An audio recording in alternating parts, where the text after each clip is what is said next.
that you have to have on page 2. So this will be available on the website and at the office. Do you want me to read them? I probably should. Huh? You think so? Okay, all right. Yeah, but it does have like the minimum income and maximum income per household is all on there. Now therefore be it resolved that the Charter Township of Augusta and Washtenaw County, Michigan adopts these guidelines for the Board of Review to follow when granting or denying an exemption. Be it further resolved that the Board of Trustees rescinds all previous poverty exemption resolutions. So I would make a motion to approve Resolution 25-01, a resolution adopting the poverty guidelines for the calendar year of 2025. I'll second.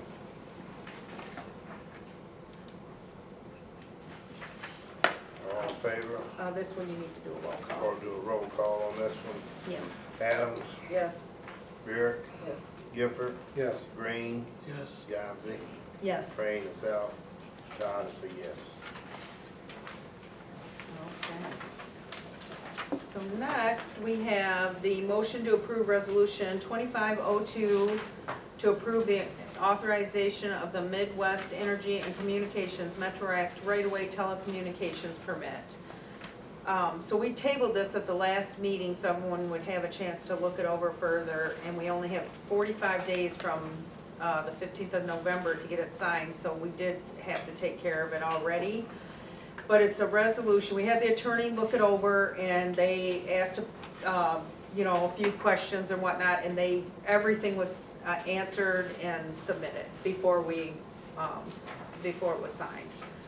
So this one is at a regular board meeting of the Board of Trustees, January 28th day of January, 6:30 p.m.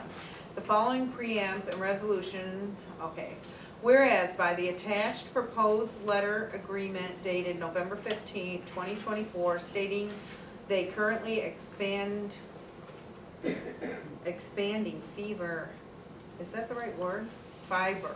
That should be fiber, that's spelled wrong. I will be changing that. Fever. Okay, stating they are currently expanding fiber internet to thousands of underserved and unserved residents in rural southern Michigan.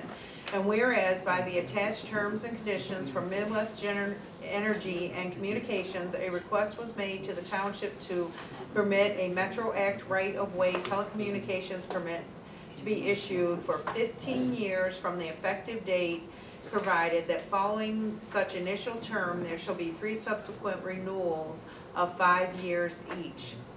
Each renewal term shall be automatic unless the municipality notifies the company in writing at least 12 months prior to the end of any term, then in effect that due to changed circumstances, a need exists to negotiate the subsequent renewal. And whereas the proposed agreement has been reviewed by the township attorney and all required information has been provided by the permit, MEC includes appropriate documents, and has provided the required insurance certificates, PDF, route map, and its proposed facilities in the township's right-of-ways. And whereas this board believes that the Metro Act right-of-way telecommunications permit is requested by Midwest Energy and Communications, organized under the laws of the state of Michigan for a period of 15 years with 3 subsequent renewal terms of 5 years is in the best interest in public health, safety, and welfare. Now therefore be it resolved that the Midwest Energy and Communications Metro Act right-of-way telecommunications permit shall be approved as submitted for 15 years with the effective date with 3 subsequent renewal terms. The authorized hereby shall be subject to all the terms and conditions as set forth in the permit. Be it further resolved upon return of the fully executed copy of the permit from Midwest Energy and Communications, the clerk is directed to file a certified copy of the resolution together with a fully executed copy of the attached Metro Act right-of-way telecommunications permit and current route map to the Director of Telecommunications Division, Michigan Public Service Commission, Michigan Department of Licensing and Regulatory Affairs.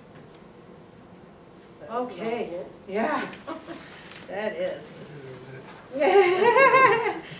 So I would make a motion to approve and authorize Midwest Energy and Communications, MEC, Metro Act right-of-way telecommunications permit.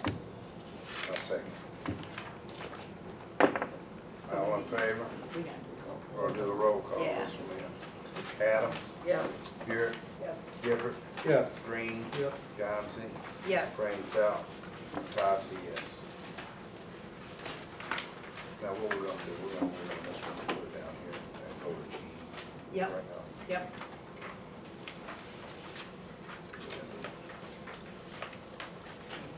Okay, so this one is, let me get to the, oh, this was a big part of it too.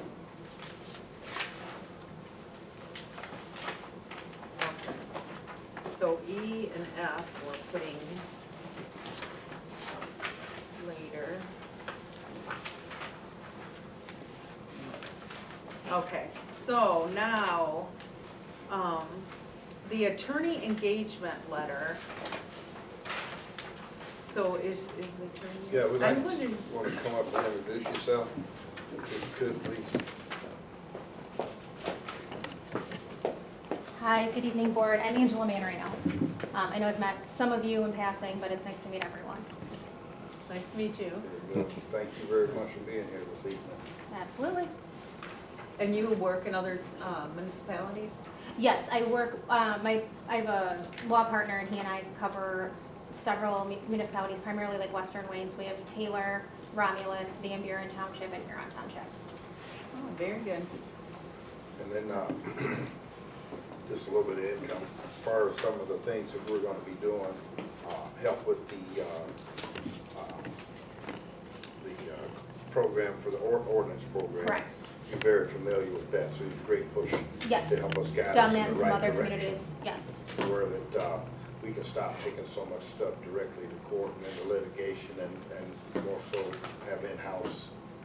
Right, doing some of it through civil infraction tickets versus filing full-on lawsuits. So yeah, Correct. Very good. makes things faster and more efficient for, cost effective. Very good, very good. Yeah.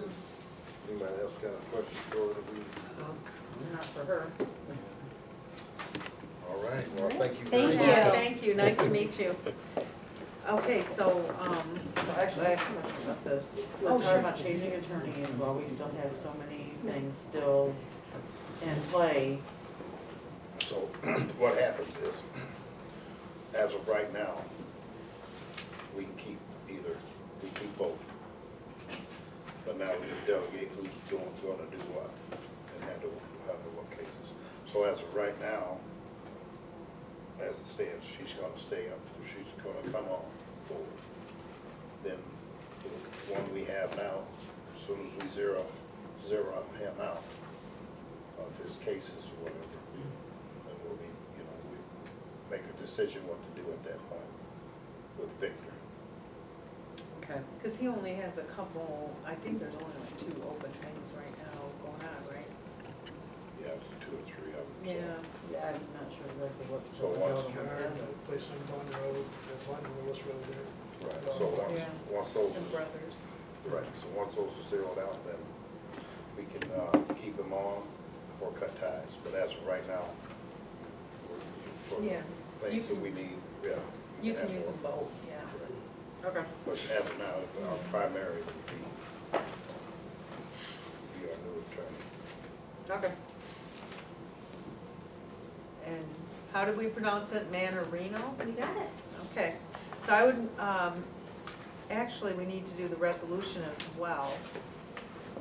So let me read the resolution, because what we're gonna do, so I would make a motion to appoint and retain Manarino Law Firm as the township attorney at an hourly rate of $156.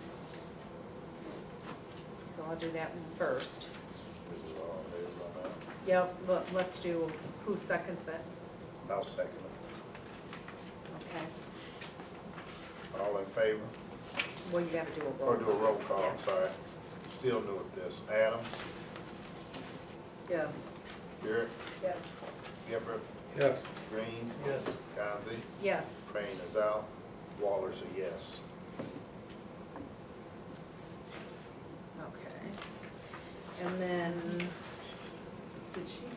too?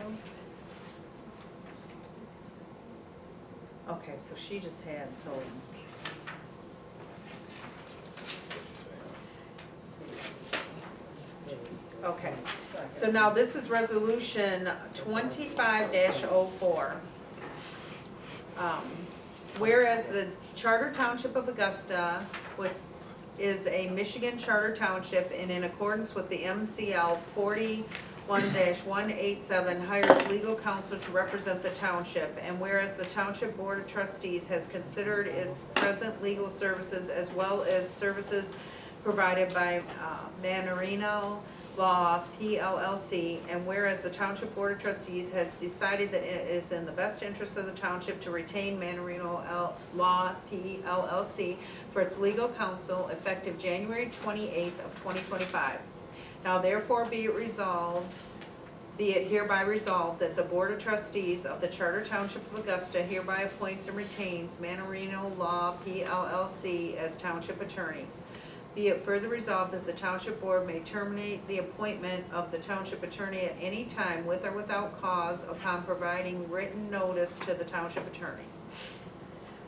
So I would make a motion to approve resolution 25-04. I'll second. And then a roll call. I'll do a roll call, yep. Adams, Yes. Burek, Yes. Gipper, Yes. Green, Yes. Johnson, Yes. Crane is out, Waller's a yes. Okay. So now you guys are up, who did you want to handle it for? Well, we're gonna have Roy come in and do a conversation, but he wasn't able to make it, he had Oh, okay. sick, so. So, you will explain the curb appeal, how we're gonna do it, or what? Well, these were the questions that Belinda had. So Do you you want me to explain? the- Yeah, please, yeah. Okay, so what happened is that, we've had several issues, well, multiple issues, ordinance issues, clean up, who's doing what in their yard and everything else. So what we ended up doing is, was kind of clearing the field, making a fair platform for everybody. And it's actually, Rodney was one of the people that kind of helped us inspire this to keep everything smooth and fair for everyone, which is right. That's what it should be. We're not adapting any new ordinances or anything. What it is that we call it the curb appeal cleanup. Is that right? And what that consists of, we're gonna start enforcing the ordinances on taking care of your property like you're supposed to. The dilapidated buildings, the raggedy automobiles or whatever, are gonna be, what it's gonna end up happening, we're gonna start enforcing it across the board. In August. And so what happened is it's new, it's not a new law, so it's an old ordinance that hadn't been enforced.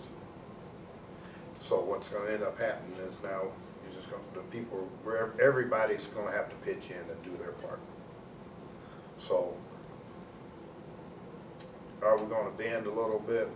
Yeah, in the sense that that there's a time frame between now and August, was it right? 21st. August 21st. August 1st. August 1st. We're gonna start Is the, when they're gonna start enforcing this ordinance. 100%. You're gonna get fined if you don't. So you got 8 months, it is, to start making the appropriate cleanups to your homes, to your buildings, getting rid of the raggedy vehicles in the yard.